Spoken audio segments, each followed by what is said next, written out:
Well, I've heard about a place not made by any man. Gates of pearl, streets of gold, where the rescued love to dance. And I've heard about the angels singing to the Lamb.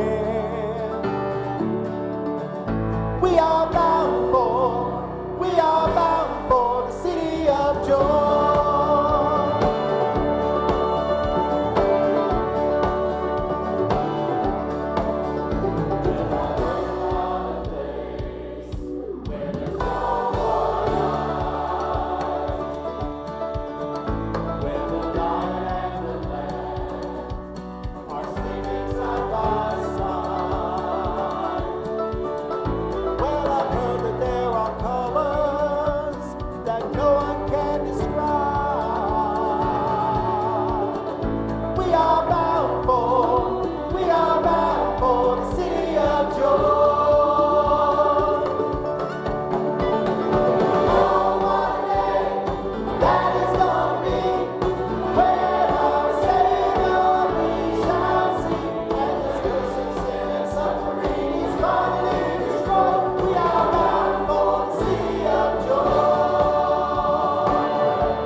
When that trumpet sounds,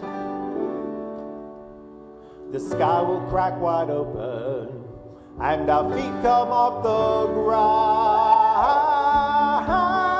And I've heard that we will see Him as all the saints bow down. We are bound for the city of joy.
We continue our study through the book of Romans chapter 12 this morning.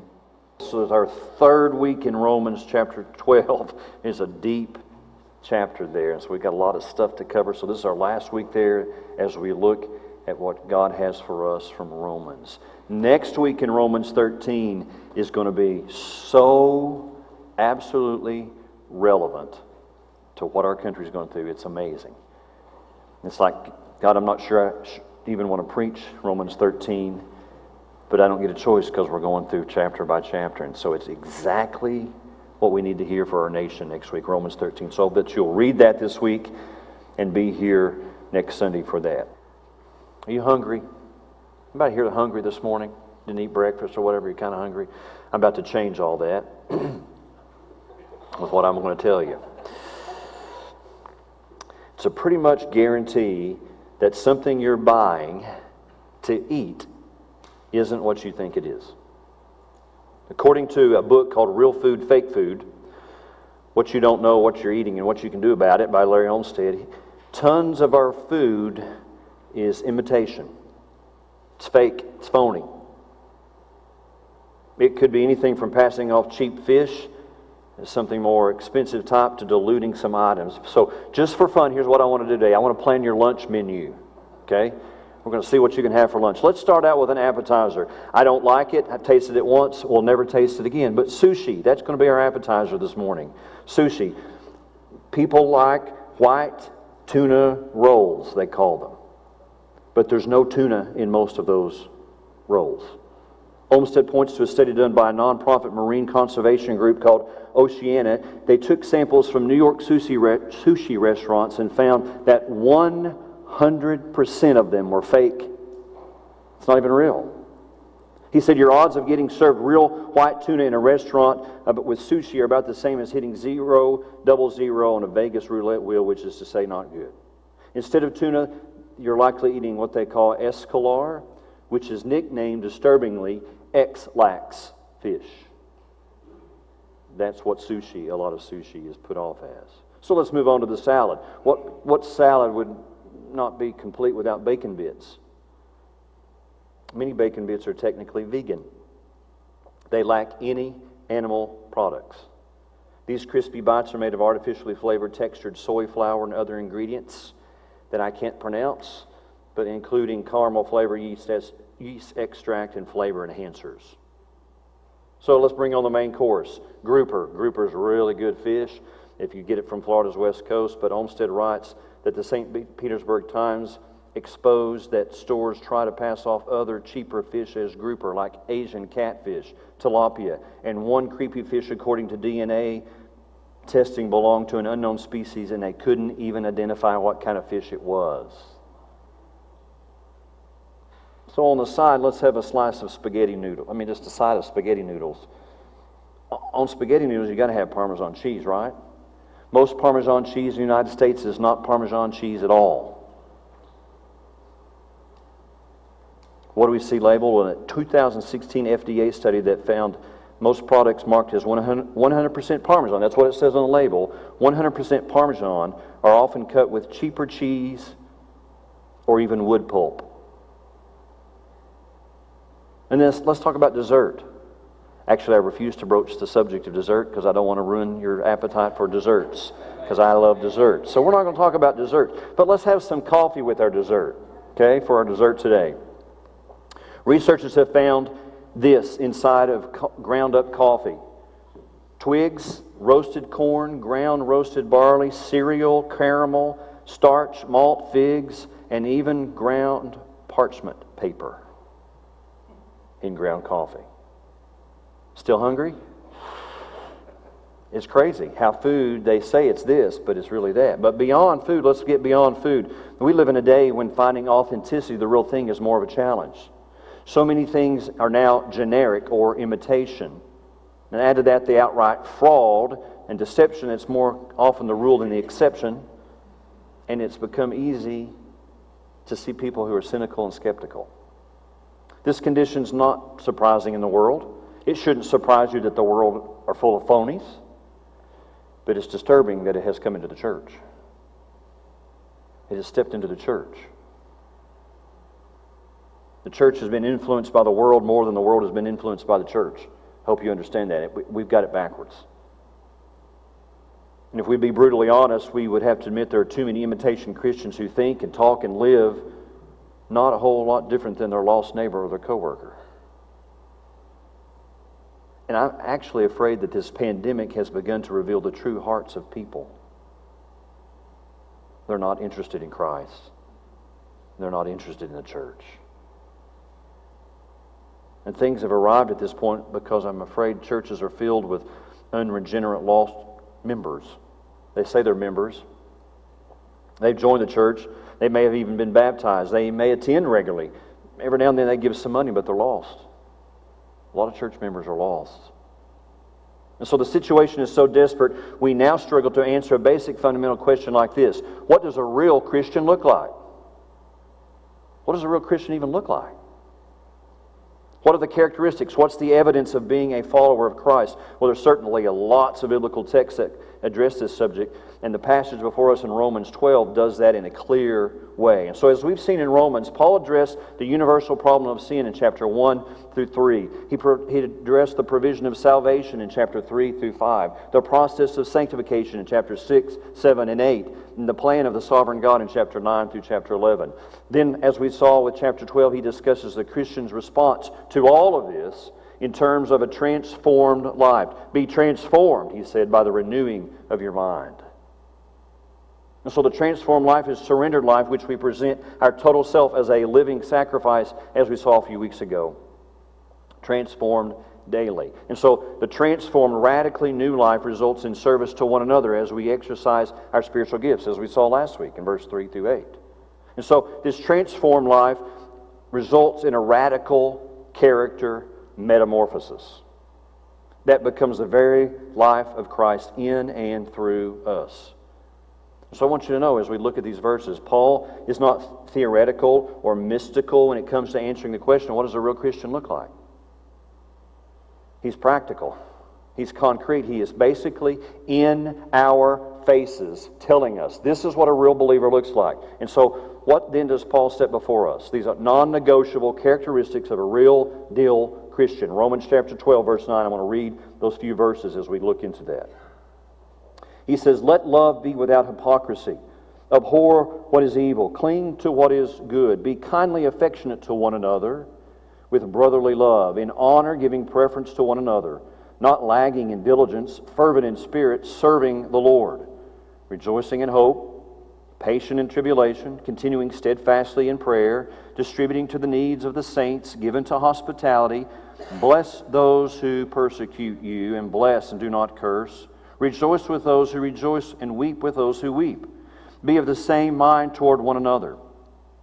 Do not set your mind on high things, but associate with the humble. Do not be wise in your own opinion. Repay no one evil for evil. Have regard for good things in the sight of all men. If it is possible, as much as depends on you, live peaceably with all men.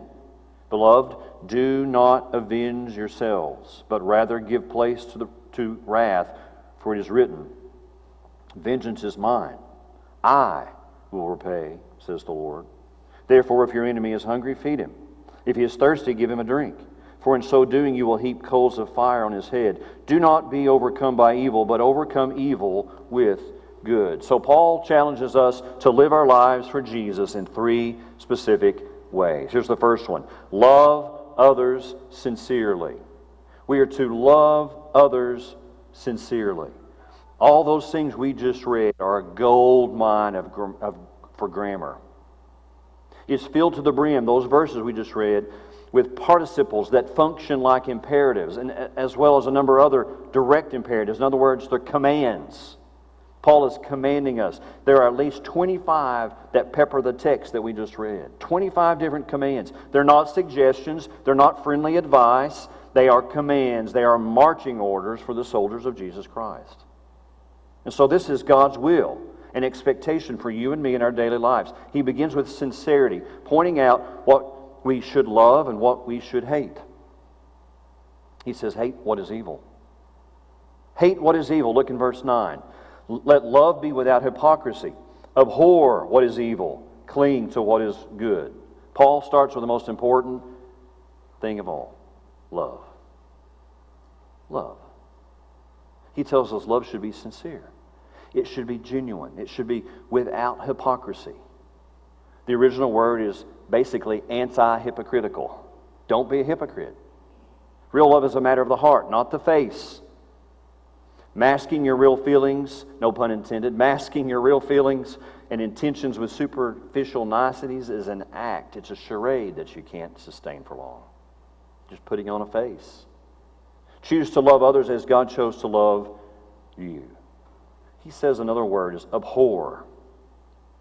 It's a strong term for hate, and it's a present tense term. Abhor, hate, always hate what is evil. The word had the idea of shrinking from. A real Christian will not be passive or indifferent about evil. He will or she will hate it. They will be repulsed by evil. He will despise what injures and harms others and dishonors God. Always, evil always is hated. Abhor what is evil.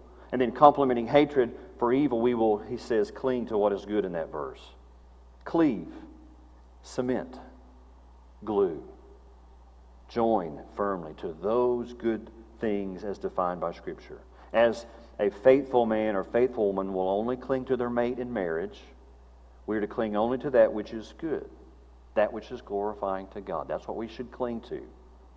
And then he says in verse 10, honor others.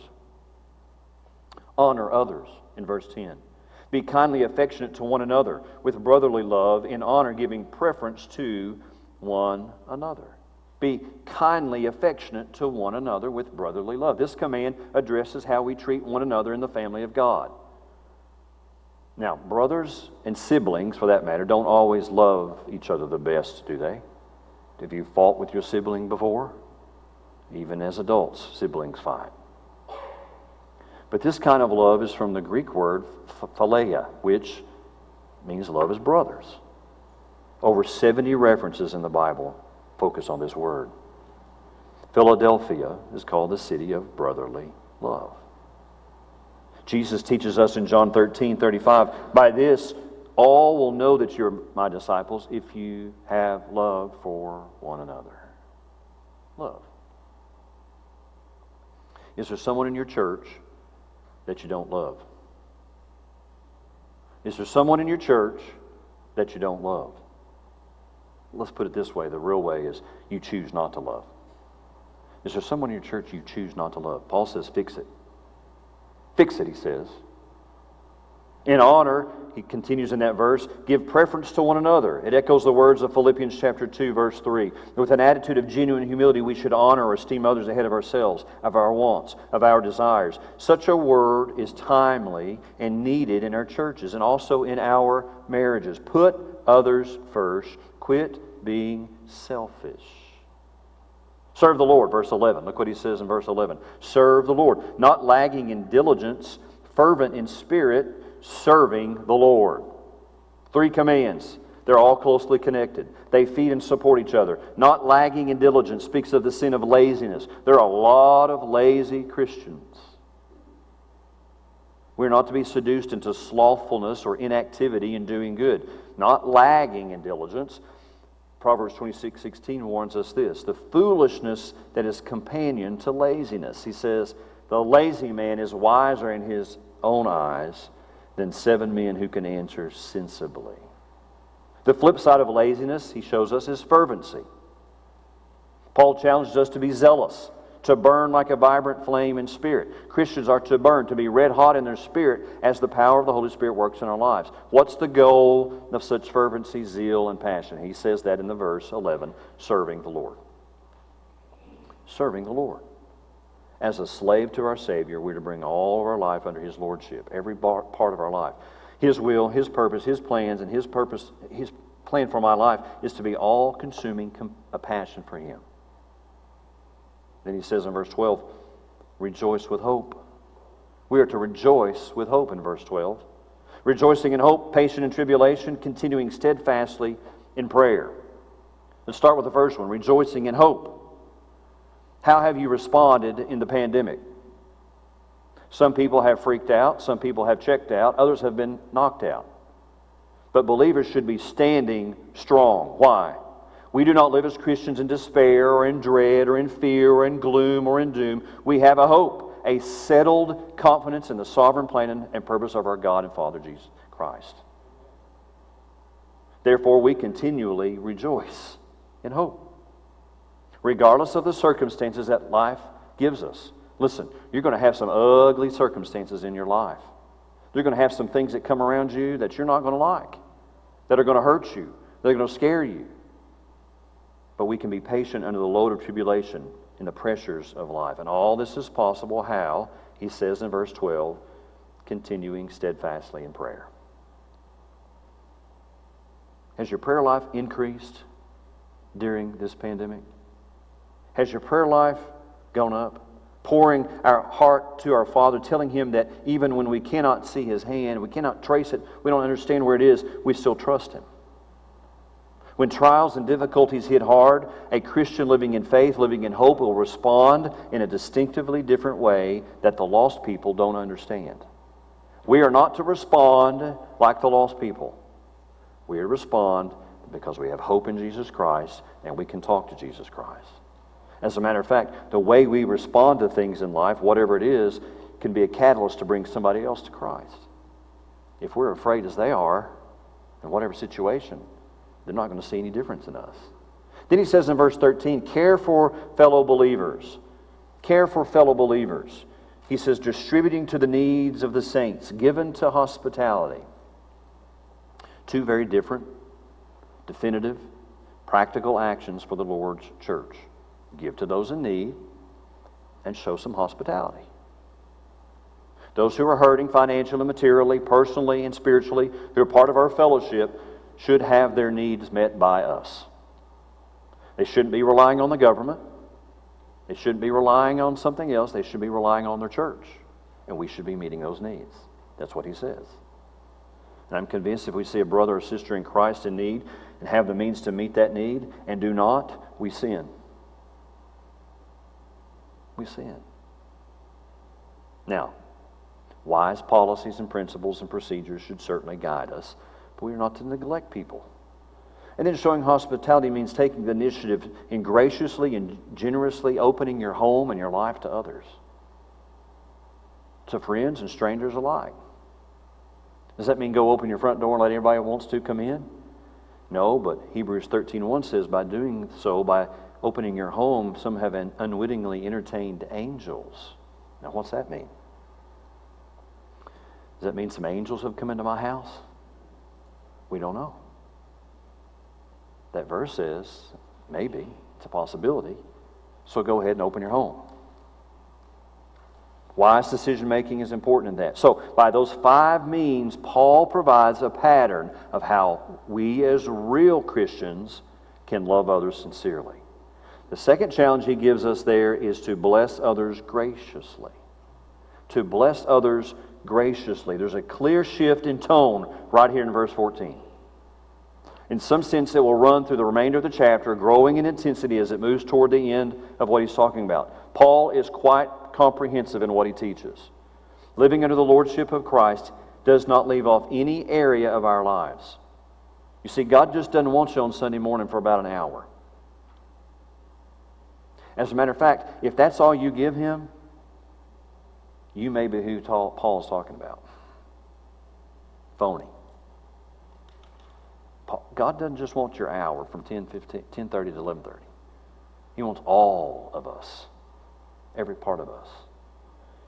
So he says to bless others graciously. How do we do that? Well, verse 14, be kind in what you say.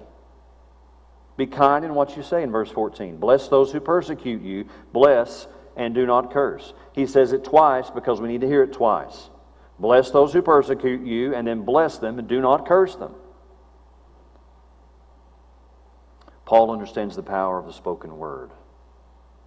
To build up somebody or to tear down somebody. To help somebody or to harm somebody. To point others, like our children, to success or to failure by words. How about a parent who degrades their child? They say things like this, go away, leave me alone, I'm too busy for you. Or, boy, you sure are dumb. You can't do that? You're dumb. What's the matter with you? Can't you do anything right? You're never going to grow up to amount to anything. You are a loser. What does that do to a child? Terrible things. But Paul's not limiting our words to a personal relationship. In fact, he clearly has in mind those who oppose us. Those who are our enemies. That's who he's talking about. He's not talking about your family, your children. It's obvious you should build them up, but he's talking about your enemies. As a matter of fact, his words reflect those of Jesus, who in Matthew 5:44 said this, love your enemies. Are you kidding, Jesus? Love my enemies. I have a hard enough time with those close to me. Love your enemies, he says. Bless those who curse you, Jesus said. Do good to those who hate you, and pray for those who spitefully use and persecute you. Wow, that's a tough verse to follow. But our words can have this prophetic quality, laying the foundation for future activity. Be kind in what you say, even if you don't receive a similar word in return. And then he says, be kind in what you do. In verse 15, be kind in what you do, not just what you say, but your actions. Rejoice, he says, with those who rejoice. Weep with those who weep. Verse 15 is fascinating. And it probably gives some insight into the depths of the depravity of our heart. You say, well, that doesn't sound too deep. Rejoice with those who rejoice and weep with those who weep. It sounds pretty simple. Why tell us to rejoice with those who rejoice? And why start with this command rather than the weep command? John Chrysostom probably got it right when he said this: the command to rejoice with those who rejoice is placed first because it's more difficult to do. We are usually inclined readily to hurt with those who are hurting, to sympathize with those who are sorrowing. Somebody's lost a loved one. We're inclined to do that. But envy and wanting what others have and feeling that I deserve to have what others have can seize our heart and can basically hinder us from rejoicing when good things happen to somebody else. How come they got that and I didn't? How come this is successful in their life and I can't be successful? How come? And so he says, you should rejoice with those who are rejoicing. Be happy with them. Don't be envious of them. In Philippians 4:11, Paul says, I have learned in whatever state I am to be content. If we would learn that verse and memorize that verse and understand that verse, whatever I have, whatever I'm at, I'm content, Paul said. And then Paul goes on to say, I've been beaten. I've been tortured. But I'm content. Why? Because Jesus Christ is my Savior. So contentment in Christ will free you to rejoice when good things come to others and weep with those when things aren't so well. Then thirdly, he says in this section, verse 16, be kind in how you think. Speak, do, think. Be kind in how you think in verse 16. Be of the same mind toward one another, and do not set your mind on high things, but associate with the humble. Do not be wise in your own opinion. Boy, is this a verse for our age. The key to the Christian life is the mind, as we talked about a few weeks ago. Again and again, Scripture drives this home. Proverbs 23:7, as a man thinks in his heart and is who he is deep, that's who he is. Be transformed, Romans 12:2 says, by the renewing of your mind. Philippians 2:5, let this mind be in you, which was also in Christ Jesus. Paul's words are reflective of what he wrote to the Philippians. Here he gives 4 words of instructions to address our thought life. And this is where a lot of people need help, our thought life, me included. He says, be of the same mind. Be of the same mind. That points us to the direction of harmony and unity, but not uniformity. We are not to look alike. We are not to dress alike. We are not to be like a cult who all are required to wear this or to do that or to have their hair fixed this way. That's a cult. That's not how the church is supposed to be. People are different. God has gifted us differently. We saw that last week. Yet there will be a oneness of mind as we honor and esteem one another above ourselves. Be of the same mind, he says. And in that verse he says, don't set your mind on high things. He's not talking about the sun and the moon and the stars. It addresses the sins of pride and arrogance. Don't be arrogant.